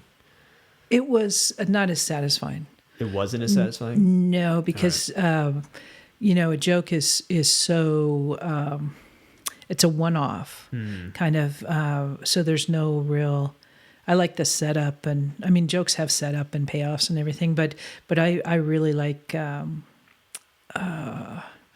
I like setting the scene and the build up and then the payoff. Yeah. And in the joke, you still have that same structure, but it's very abbreviated, as you know. And how did you feel about the monologue? Did you enjoy that or that experience? I did. I did enjoy that. I'm just thinking, my mom had given me this very nice velvet suit from Talbot's for Christmas one year. And I had some pearls, and I had back in the day the eyeglasses with the temple things on the bottom of the lenses were really big, and that was my getup for the character. And there was, even in that 911, there was. It was about domestic violence, even though it didn't seem like that's what it was about. It was about some lady who's obsessed with 911. And I just remember you asked me that, and what came to mind was being backstage, and I was in costume, and all the dancers are like, have a leg up against the wall, and, their actors are doing their chiming and stuff. And I remember them looking at me like, is she the representative from the foundation? Like, who is this lady and why is she backstage? So I say that because I wasn't professional. It was fish out of water a little bit. Right. And it managed to make it fly. Long enough, and I did. I mean, that I could still talk to you and look forward to talking to you about Rescue 911. I was happy to have done that. Did you watch all those police videos and all that stuff too, or were you not at that phase? No, it was Rescue 911 or nothing. What about Unsolved Mysteries? No can do. So then, where did you go back to California? Were you back in? I went back to Palo Alto, wow. and it's back when you could afford it, when you don't have really anything going on, probably, right? Well, I was living in a cottage on a friend's property, and working in the restaurant business, and trying to write and trying to. Same thing, trying to be rich and famous with no real forward momentum. And you still had that, you were still thinking that at 36 about the rich and famous is still... Well, I was still thinking the fastest way to make money and to settle down would be to be a television writer. Okay. So I was thinking along those lines. So were you writing spec scripts or starting? I was writing spec scripts, but not very successfully, and I wasn't really pushing on it. I was having a lot of conversations, but not much. All right. Actual forward momentum. And you were working in a restaurant again? I was working at this great place in Woodside, the Richside Cafe, and great characters that worked there. The job interview. The owner's wife, it was the husband was the chef and the wife was the front of the house. All right. And longtime restaurant people, and that was the best job interview ever because I didn't get to say a word. Those are the best. I love those. She only asked me one question, which was, "Are you crazy?" And I was like, I don't know how to say it. Should I say yes or should I say no? But that was a great experience. And then I went to Gordon Biersch and also Zabibo. in right. Palo Alto. So it was a good time to be there. And my friends' kids were growing up, so I had the pleasure and privilege of being an auntie to them. And how long were you there for then? I was there for about 8 years. Oh, wow. Yeah. And then the writing, were you writing that whole time? Were you mainly doing the spec scripts, or were you going back to short stories, or were you thinking about submitting, or like where was your mind at as far as all that goes? It was scattered. That was the time when I really had some self-examination and what am I doing this for? Yeah. Am I still holding out for approval or the paycheck or recognition or status or just to say that I'm a writer or because otherwise if I don't say I'm a writer, I'm like a restaurant worker, which there's nothing wrong with being a restaurant worker. It's a noble profession if that's what you want to be. But I was a restaurant worker who wanted to be something else. Was supposed to be a writer. You were giving into that energy of were you getting frustrated at the job because you weren't writing as much, or maybe weren't? I think I still had a lot of growing up to do, even though I was, aged. The restaurant business was a wonderful place to see a lot of characters. And also learn a lot, talk about a liberal education, about booze and food and how things work and status and power. So that was a good place for me to be, even though it was extended adolescence. It was a good place for me to grow up. So. And you feel like that's the point, like during that time where you had that growth when you were there with the kids and maybe that, and then as well as the restaurant, you think that all that sort of played in or not?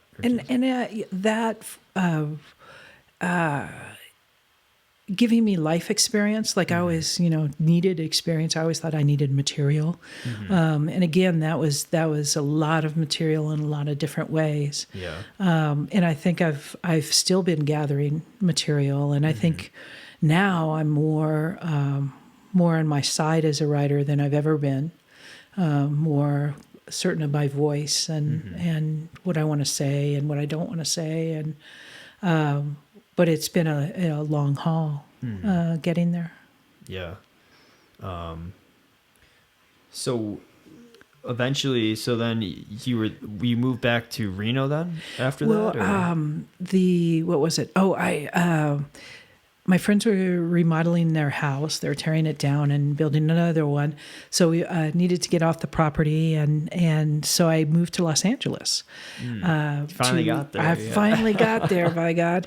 And was writing spec scripts, and was a good friend was helping, encouraging me, mentoring me, supporting me. A couple of good friends, and they. I was working in catering. I catered a lot of movie premieres, which was interesting, and then also working at the Disney Studios as a temp. All right. In the animation department, Wow. Which was very interesting. And it turns out that animators, I was supposed to be the copier, but basically they told me on the first day, don't touch anything. Animators like to copy their own stuff, so don't be offended. Just so let as them do a copier, it. you mean you would just copy the animations, like trace them? That's what I could have done. No, like on an actual huge Xerox machine. And yeah, they didn't want you doing that. No, because they like that to controlling. Yeah, and also just. Wrote and didn't write. And at that time, my parents began to enter frail old age. So there was a lot of going back and forth between Reno while things would happen Were you with driving them. back and forth? All right. Yeah.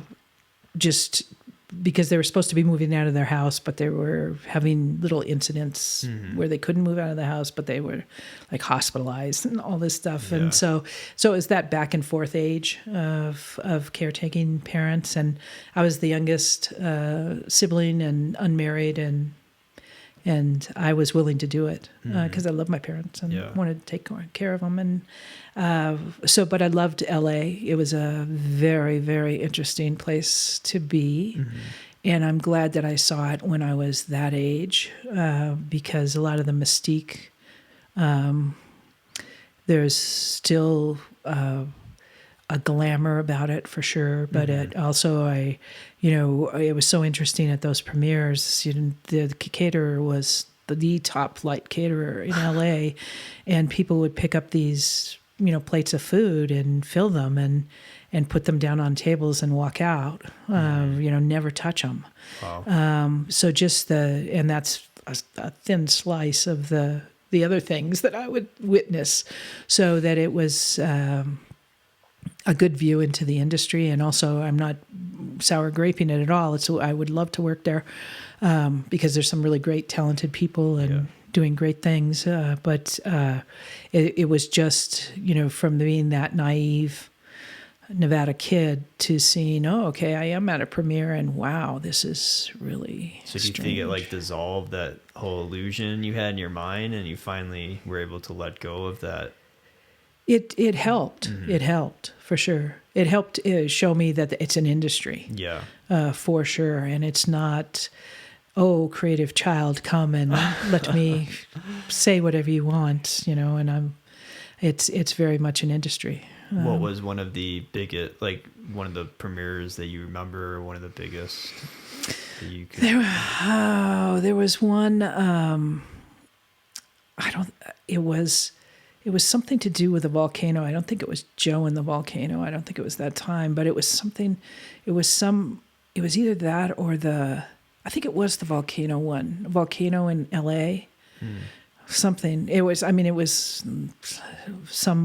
big picture. It wasn't like a small picture.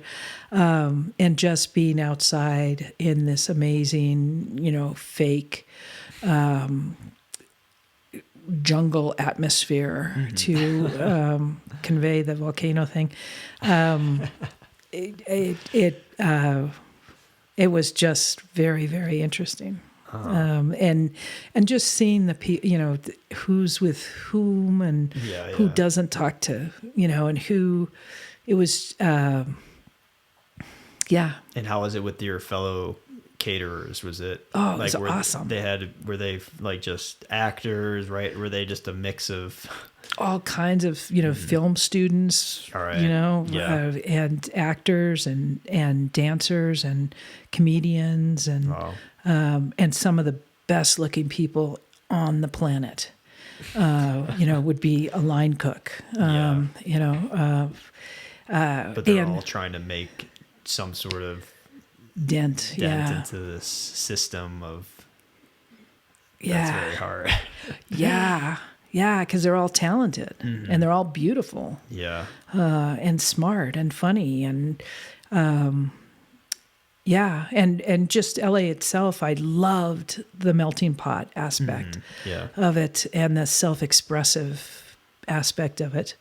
Or just you'd go to the grocery store and there'd be a lady, pushing a little elderly lady cart, and she would have made a vest out of safety pins. It'd be like, wow, that is cool. So it was, and the weather, just everything. I wasn't bothered by the traffic, and I was living with a really great person. Where'd you on her live property, out there? Up on Coldwater Canyon, in a pool house, which is really, I know it sounds wonderful, and it was wonderful. I was like so happy. It was a little room, but the woman who lived there was great, awesome woman who'd been a writer, who'd been a director, and was totally over it. Just completely just checked out. Well, she just like had seen through it and was doing philanthropy and other things with her time, looking to do something meaningful. She'd had breast cancer and was a survivor and put together this great book called Turning Heads, because when she was in cancer treatment, she'd lost all her hair. And that was such a stigma that she got all these fashion photographers to film or shoot women with who'd lost their hair to show that it's not horrifying. It's glamorous and it looks really cool. And so she was involved with projects like that. All right. And was, I was like, "Are you still a member of the guild?" Yeah.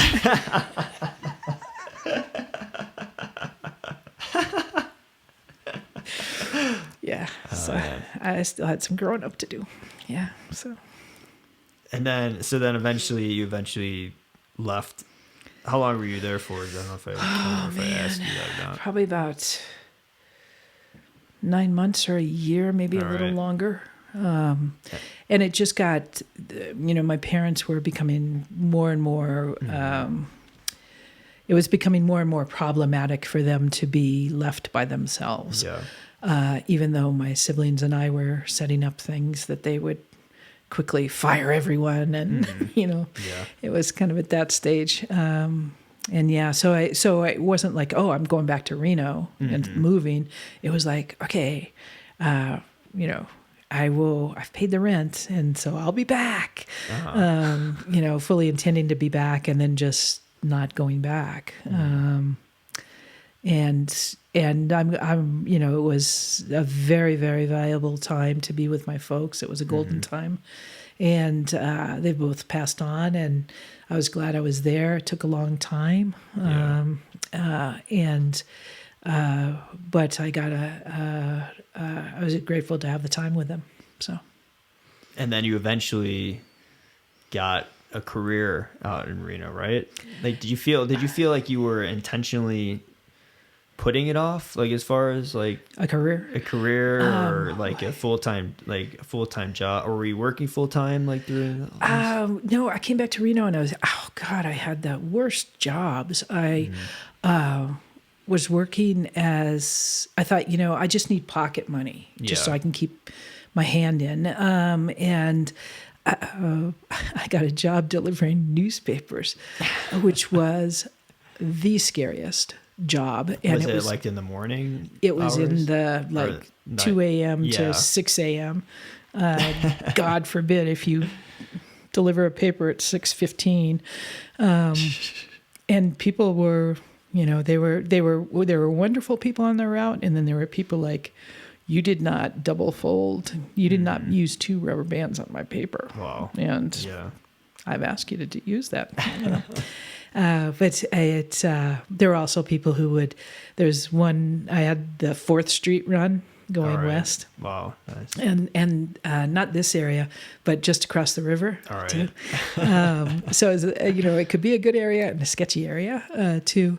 And I'd never been more scared and also delighted too, because there was a trailer park on 4th Street, and these people left out these tomatoes, these early girl tomatoes for me.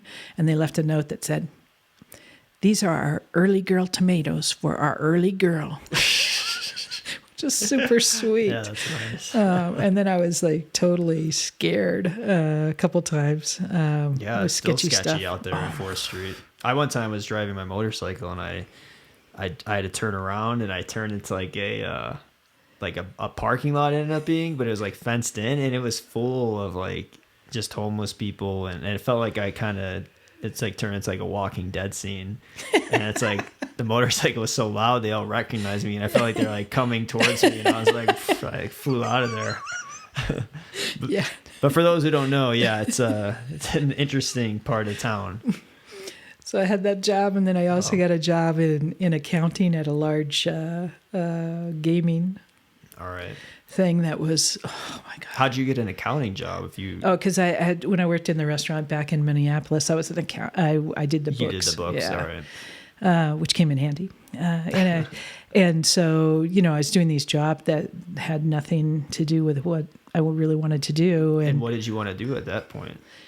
I wanted to get my parents out of their house into a assisted living and go back to LA. Oh, you wanted to go back? Mm-hmm. Oh, okay. But it was just, there was like one thing after another with my folks, and it just wasn't happening. So I needed to make some money. And then it was after my dad died, and I had been volunteering for a nonprofit and kept crossing paths with the American Lung Association guy. I was working in tobacco, and he said, how much are you getting paid for that gig? And I said, I'm not getting paid for this gig. And he said, you should apply you can get paid doing the same thing for us and or doing something similar. And so that sort of started off my career in public health and tobacco. Yeah. And at that point, were you still, like, where were you with the writing during all this time? Like, because, I mean, that's a lot going on with your parents and the different jobs and... Well, my primary purpose had changed for sure, in that it was my dad had just died, and then my mom was in assisted living, and it was more how long will she live, and let's take care of business here. Yeah. And I'm glad I did, but I needed a job. I needed to work, and it was a wonderful, American Lung Association was a wonderful place to work, and they gave me so much education. So. And you were there, you just left there for a new position? I was there 10 years. 10 years? Yeah, 10 years. And then I went to the American Heart Association, which was another super wonderful place to work, doing good work. And then I went to the state, and now I'm going to Washoe County. So. Nice. Yeah.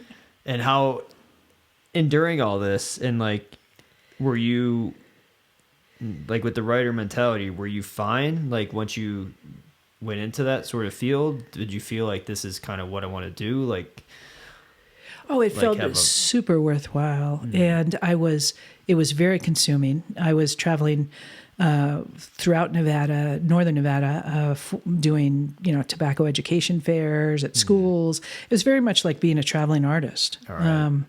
But only I was talking about tobacco prevention.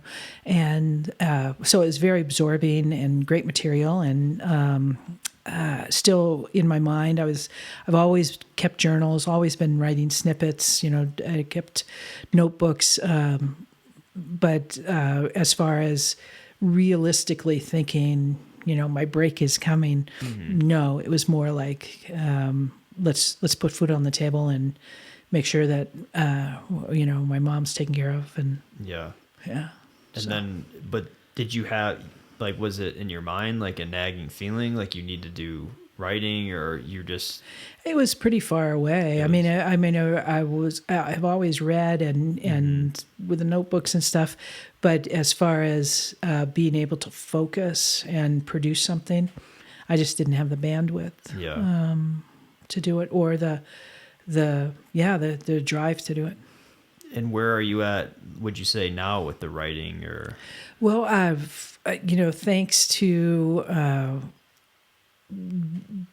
I started improv to sort of jumpstart my creativity. Yeah, I should say that. So yeah, when did you start that then? That was back in 2011.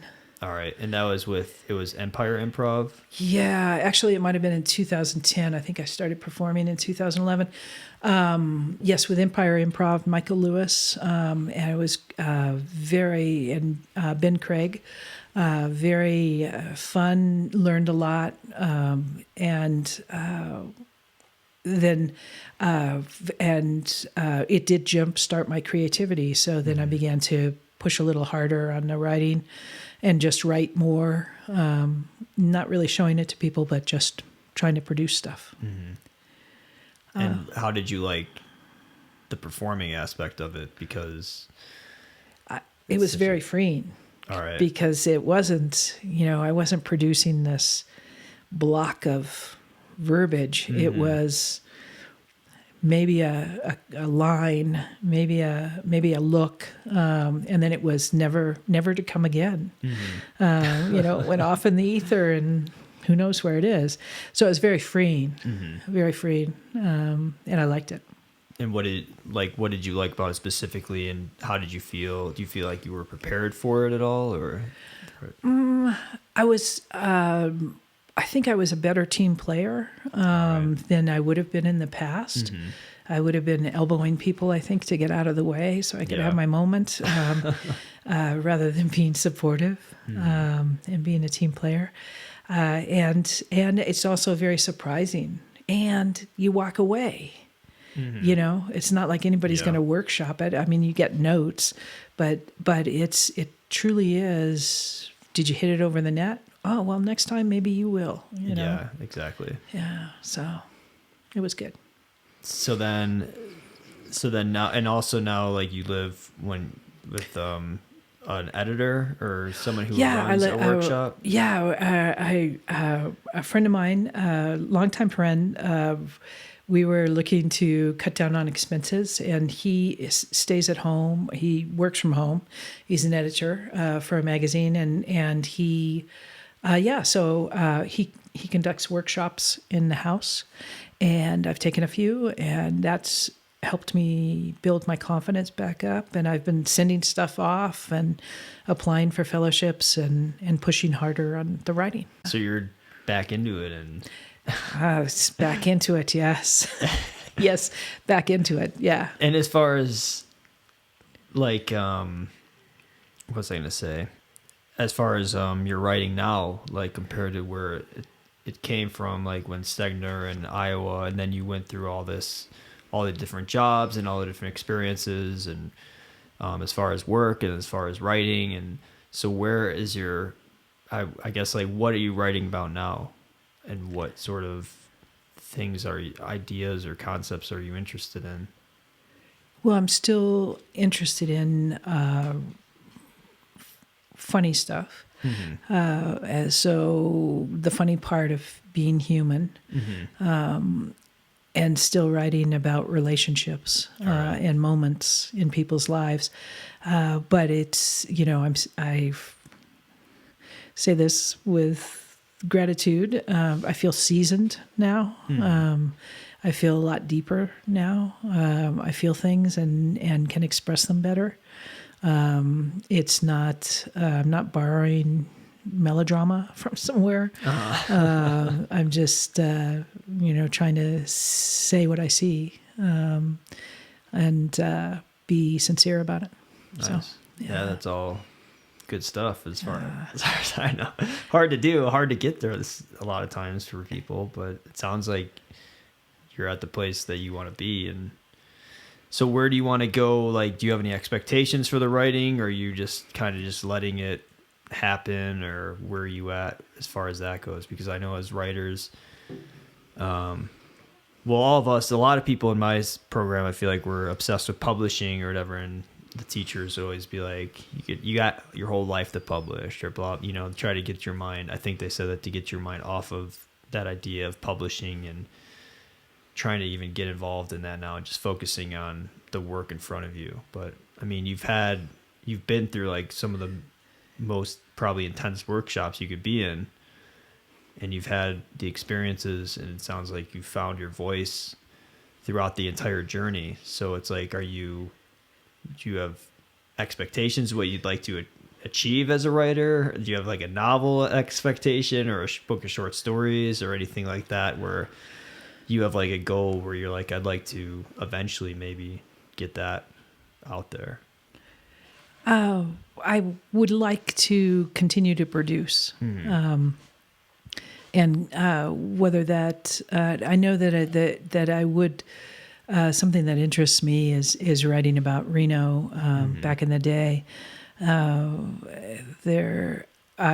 interests me, and also there's, I would like to write something about Reno, whether that's a novel or something shorter, but and then also continue to write the short story collection that I never quite finished. And whether that, I do get now that it doesn't have the same charge of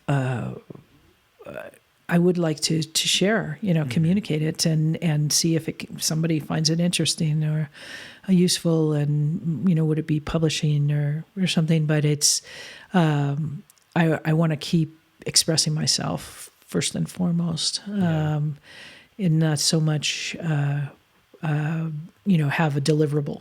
Yeah. But the discipline of having a deliverable is very useful.